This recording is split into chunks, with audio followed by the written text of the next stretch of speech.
ನಮ್ಮ ಗಿರಿ big boss ಗಿರಿ ಬಂದಿದ್ದಾರೆ.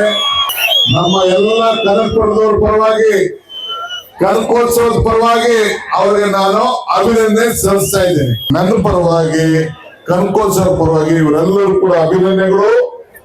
ಇವರೆಲ್ಲ ನಮ್ಮ ರಾಜ್ಯಕ್ಕೆ, ಕಲೆಗೆ ಒಂದು ದೊಡ್ಡ ಆಸ್ತಿಯಾಗಿ ಬೆಳಿಲಿ ಅಂತೇಳಿ ನಾವು ನೀವೆಲ್ಲ ತುಂಬ ಹೃದಯದಿಂದ ಆಶೀರ್ವಾದ ಮಾಡೋಣ. ಆಗ್ಬೋದಾ? ಕನಕೋತ್ಸವಕ್ಕೆ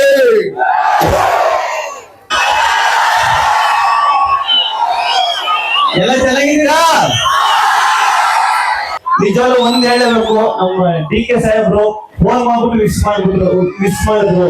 ಒಂದು ಕಲೆಗೆ ಎಷ್ಟು ಪ್ರೋತ್ಸಾಹ ಕೊಡ್ತಾರೆ ಅಂತ ಅವಾಗ ಗೊತ್ತಾಯ್ತು. ನಮ್ಮ DK ಸರ್ ನೋಡ್ಬಿಟ್ಟು ಸಕ್ಕತ್ ಖುಷಿ ಆಯ್ತು. ಥ್ಯಾಂಕ್ ಯು ಸರ್, ನೀವು ಮಿಸ್ ಮಾಡಿದ್ವಿ. ಆಮೇಲೆ ನಮ್ಮ ಸುರೇಶ್ ಸರ್ ಅಷ್ಟೇ ಹೇಳ್ಬಿಟ್ಟು ನಾನು ಓಟ್ ಹಾಕ್ತೀನಿ ಅಂತ ಹೇಳಿದ್ರು. ಸಕ್ಕತ್ ಖುಷಿ ಆಯ್ತು ಸರ್. ನಿಜವಾಗ್ಲೂ ನನಗೆ ಅವ್ರು ಫೋನ್ ಮಾಡಾಗ ಅವ್ರ ವಾಯ್ಸ್ ಕೇಳಿದಕ್ಕೆ ಭಯ ಆಗ್ಬಿಡ್ತು, ಏನೋ ಭಯ ಆಗ್ಬಿಡ್ತು. ನನಗೆ ಸಕ್ಕತ್ ಖುಷಿ ಆಯ್ತು.